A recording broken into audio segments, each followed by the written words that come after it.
ताकत देखो, अरे पूरी बहुमत देके तो देखो, देके तो देखो, आम आदमी की ताकत देखो, ताकत देखो। पहले भी बदला था, फिर बदलेंगे दिल्ली का हाल। जब होगा 5 साल केजरीवाल, केजरीवाल, 5 साल केजरीवाल, केजरीवाल। नमस्कार, आप देख रहे हैं NewsFirst.tv। मैं हूं आपके साथ दीपक भारद्वाज। दिल्ली विधानसभा चुनाव के नतीजे, जी हां, जिसका सबको बेसब्री से इंतजार था, खत्म हुआ। आम आदमी पार्टी ने प्रचंड बहुमत के साथ दिल्ली की सत्ता पर कब्जा जमाया। दिल्ली विधानसभा की 70 सीटों में से 67 सीटों पर आम आदमी पार्टी ने परचम लहरा दिया। वहीं बीजेपी मात्र 3 सीटें ही जीत सकी तो कांग्रेस पार्टी का तो अस्तित्व ही खत्म हो गया। पेश है एक रिपोर्ट।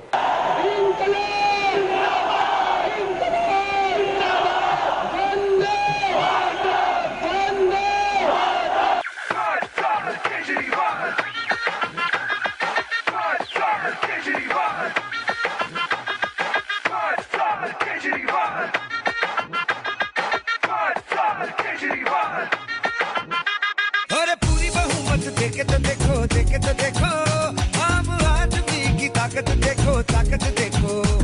अरे पूरी बहुमत देके तो देखो, देके तो देखो, आम आदमी की ताकत देखो, ताकत देखो। पहले भी बदला था, फिर बदलेंगे दिल्ली का हाल। जब होगा 5 साल केजरीवाल, केजरीवाल, 5 साल केजरीवाल, केजरीवाल। जी हाँ, 5 साल केजरीवाल। दिल्ली विधानसभा चुनाव में कई चीजें पहली बार हुई हैं। सभी पार्टियों ने जमकर प्रयोग किए और एक से बढ़कर एक अस्त्र चलाए, लेकिन इन सभी पार्टियों में बीजेपी ने बोल्ड एक्शन लेते हुए जो दांव खेला, उसने सबको चौंका दिया, खुद बीजेपी खेमे को भी। देश की राजधानी दिल्ली के चुनावी नतीजे आ गए। लगभग अपराजय रहे नरेंद्र मोदी दिल्ली विधानसभा चुनाव हार गए हैं। ये शायद उनके जीवन की पहली चुनावी हार है। 14 महीनों में लगातार जीत का स्वाद चखने वाली बीजेपी को यह स्वाद बहुत ही कड़वा लगा।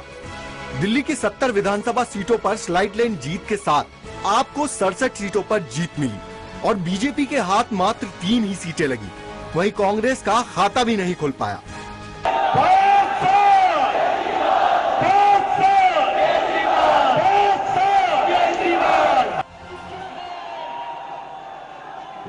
अब जब सुबह रुझानों में आप काफी आगे निकल चुकी थी, तब पार्टी के संयोजक अरविंद केजरीवाल अपने समर्थकों के बीच पहुंचे और दिल्ली के लोगों के साथ उन्होंने कार्यकर्ताओं का भी धन्यवाद दिया और बोले ये जनता की जीत है।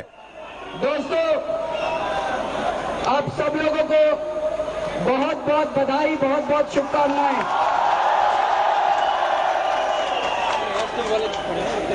दिल्ली के लोगों ने वाकई कमाल कर दिया।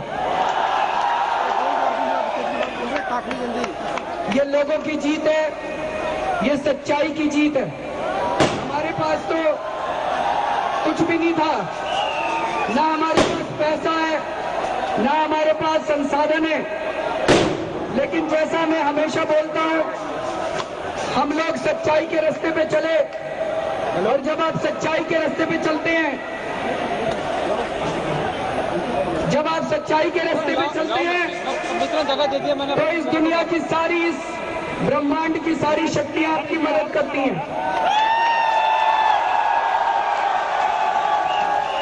आज जो नतीजे आए हैं वो वाकई अद्भुत है। मैं दिल्ली की जनता को सलाम करता हूं।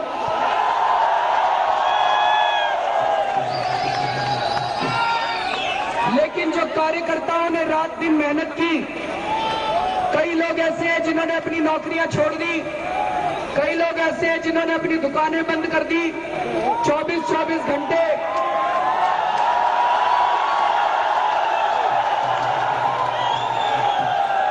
ये उन कार्यकर्ताओं की जीत है। केजरीवाल यही नहीं रुके, उन्होंने कार्यकर्ताओं को नसीहत दी कि उन्हें घमंड नहीं करना। अगर हम काम नहीं करेंगे तो हमारा भी यही हाल होगा जो बीजेपी और कांग्रेस का हुआ। सभी कार्यकर्ताओं से, सभी हमारे एमएलए से, पूरी पार्टी से जरा सा भी अहंकार मत करना। आज जो कांग्रेस का हाल हुआ, अहंकार की वजह से हुआ। आज जो बीजेपी का हाल हुआ वो उनके अहंकार की वजह से हुआ। अगर हमने अहंकार किया तो यही सबक जनता हम लोगों को 5 साल के बाद सिखाएगी। हम लोगों को बिल्कुल अहंकार नहीं करना है। हाथ जोड़ के सब लोगों की सेवा करनी है, दिल्ली के लोगों की सेवा करनी है। मैं अकेला कुछ नहीं कर सकता, मैं बहुत छोटा आदमी हूं, लेकिन मुझे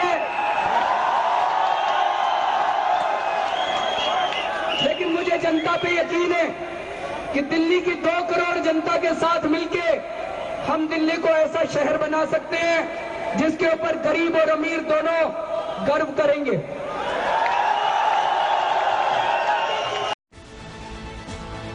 फिर आशुतोष ने दिल्ली के लोगों का शुक्रिया अदा किया। हमें सिर्फ एक ही काम करना है, जो भी अभी अरविंद जी ने कहा, हमारे अंदर रंच मात्र भी अहंकार नहीं आना है। और ये हमारे जो जमीन पर हमारे योद्धा हैं जो लड़ाई लड़ रहे हैं उन पर भी लागू होता है। और ये बात अरविंद जी पर भी लागू होती है, हम पर भी लागू होती है, प्रकाश पर भी लागू होती है। हमने दुनिया को एक रास्ता दिखाना है कि भारत के अंदर एक नई राजनीतिक क्रांति की शुरुआत है, एक नया राजनीतिक विकल्प हम देने जा रहे हैं। और ये बहुत मुश्किल काम है, इसलिए मैं आप लोगों से कहूंगा, कस के नारा लगाते हैं, भारत माता की, भारत माता की, भारत माता की। आप प्रवक्ता संजय सिंह ने भी लोगों को धन्यवाद दिया और बोले कि हमें ऐसी भाषा का प्रयोग ना करें जिससे विरोधियों को तकलीफ हो। जीत के बाद भी कहीं ऐसी भाषा का इस्तेमाल नहीं करना है जिससे हमारे किसी भी विपक्षी साथी को कहीं तकलीफ पहुंचे, उनका मजाक नहीं उड़ाना है। विनम्रता पूर्वक अपने इस अभियान को जैसे यहां तक आगे बढ़ाया वैसे आगे बढ़ाना है। आप सबको बहुत बहुत शुक्रिया, सलाम, आदाब, सत श्री अकाल। आपके नेता मनीष सिसोदिया ने इस जीत को राजनीतिक बदलाव बताया। अब एक इस तरह की राजनीति को, जो साफ सुथरी राजनीति, अपराध से मुक्त राजनीति, बेईमानी से मुक्त राजनीति, महंगाई के खिलाफ काम करने वाली राजनीति, स्कूल एजुकेशन के लिए काम करने वाली जो राजनीति है, उसको जगह दे रहे हैं दिल्ली के लोग, उस पर भरोसा कर रहे हैं। ये हमारे लिए बहुत बड़ी। वेंकैया नायडू ने इस हार पर पार्टी को मंथन करने के लिए कहा। Has to study the message, understand where we have lagged behind, what are the reasons, and they have to be rectified for future. As I have been saying from the day one, that this is a Delhi election and it's not a mandate, it's not a referendum on the central government, because the issues that were focused and discussed and then decided are local issues. So it's no referendum on the central. कभी BJP के कांधों से सहारा लेकर चलने वाले JDU नेता नीतीश ने भी इस हार पर चुटकी लेते हुए बोला, अब हवाबाजी से काम नहीं चलेगा, सचमुच काम करना पड़ेगा। अभी लोकसभा के चुनाव में उन्हें सब सीटों पर जीत हासिल हुई थी और उसी प्रकार से ठीक उल्टा जैसी पराजय का उनको सामना करना पड़ रहा है, तो यह देश के लिए बहुत बड़ा संदेश उन्होंने दिया है। अब हवाबाजी से काम नहीं चलेगा, सचमुच लोगों को काम करना पड़ेगा। 9वां महीना चल रहा है और हम लोग उम्मीद कर रहे थे कि कुछ तो अब तक होगा। अनेक वायदे किए कि 100 दिन में किए जाएंगे, चाहे काला धन का प्रश्न हो, लोगों के रोजगार का प्रश्न हो, किसानों के साथ न्याय का प्रश्न हो, वो तो कहीं से दिख नहीं रहा है। उल्टे समाज में जिस ढंग से तोड़ने वाली बातें चल रही थी, कभी लव जिहाद को लेकर तो कभी धर्मांतरण को लेकर और न जाने क्या क्या प्रश्न और कैसी कैसी गालियां दी गई भारतीय जनता पार्टी के नेताओं के द्वारा। और इसके बाद जो, और मैं बिहार में भी देख रहा हूं कि अंदरूनी तौर पर नीचे के स्तर पर भी सिर्फ एक ही बात समाज को विभाजित करने वाली जो विचारधारा है उसको बहुत ही संगठित तरीके से और सघन तरीके से वो चलाने की कोशिश कर रहे हैं। किरण बेदी को राजनीतिक तौर पर उतारे जाने का फैसला भी मोदी जी के मंजूरी या सोच के बिना तो नहीं हुआ था। खुद अरविंद केजरीवाल और उनकी टीम प्रधानमंत्री नरेंद्र मोदी और उनके लगातार विस्तार पाते मंत्रिमंडल से सीधे मुलाकात करने से डर रहे थे। वो चाह रहे थे कि ये मोदी बनाम केजरीवाल ना हो। केजरीवाल कहकर उनकी आंखों से काजल चुरा कर ले गए। बहरहाल बहुचर्चित दिल्ली विधानसभा चुनाव में महज 2 साल पुरानी आम आदमी पार्टी ने 10 से अधिक राज्यों में शासन करने वाली भारतीय जनता पार्टी को पटखनी दे दी है। दिल्ली के अब दिसंबर 2013 में आपको पूर्ण बहुमत न दे पाने की भूल सुधार दी है। अब बारी अरविंद केजरीवाल की है। भाजपा ने अपनी गलतियों से जनता को आम आदमी पार्टी की तरफ धकेल दिया। अरविंद केजरीवाल ने इन तमाम कारणों के साथ आखिर राख में दबी चिंगारी को फिर से हवा दे दी है। अब इस बदलाव के शोले में तब्दील करना पूरी तरह उनके हाथ में है। विपक्ष के लिए मुफीद नजर आने वाले केजरीवाल सत्ता भी ठीक से चला सकते हैं, ये उन्हें ही साबित करना है। आम आदमी पार्टी पर लगे आम राजनीति के दाग भी उन्हें ही धोने हैं।